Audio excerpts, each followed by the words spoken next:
चुनाव के नजदीक आते ही राजस्थान की राजनीति में एक नई बयानबाजी की हलचल तेज हो गई है। बीजेपी और राष्ट्रीय लोकतांत्रिक पार्टी के नेताओं के बीच वाक युद्ध में एक नया मोड़ आया है।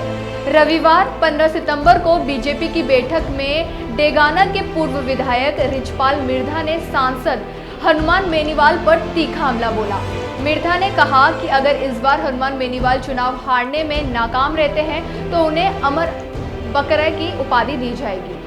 और जितनी बार 2 बार एमपी जीती हो, एक बार बीजेपी को गठबंधन और एक बार कांग्रेस को गठबंधन, खुद का वोट कटा है भाई साहब। लेकिन आप तो पहले ही घोषणा कर दी कि भाई अगर नहीं जीतिया तो अमर बकरो बनाई दो, फूड की गाल दो। मैं आखी घोषणा कौन करी, मैं आखी मैं जनता ना आख्या हूँ कि अब के नहीं आ रहे ना जन गांव में अमर बकरा फिरे नहीं बाजार में बो करता कौन फिर जका मैं कुड़कियां लियार गाला आपा सोनी को लेवा सुनार को बनार कुड़कियां मैं कुड़कियां घाल दियो। लेकिन कुड़कियां रिचपाल मिर्धा बीजेपी की पूर्व सांसद ज्योति मिर्धा के चाचा है।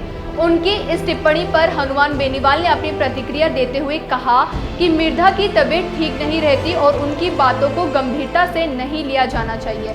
जिसके साथ ही बेनीवाल ने यह भी स्पष्ट किया कि उनका गठबंधन केंद्र में है, राजस्थान में नहीं है। बेनीवाल ने यह भी कहा कि उन्होंने किसी भी कांग्रेसी नेता को गाली नहीं दी है और पायलट और डोटासरा से उनकी कोई व्यक्तिगत दुश्मनी नहीं है। उपचुनाव के संदर्भ में यह बयानबाजी और टिप्पणियां दोनों ही राजनीतिक माहौल को गरमा रही है।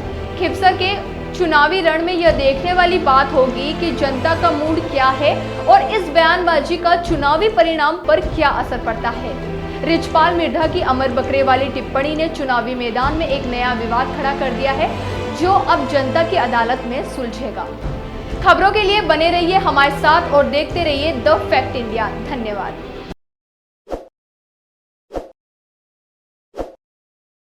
ताज़ा खबरों के लिए विजिट करें द फैक्ट इंडिया की वेबसाइट और डाउनलोड करें द फैक्ट इंडिया ऐप।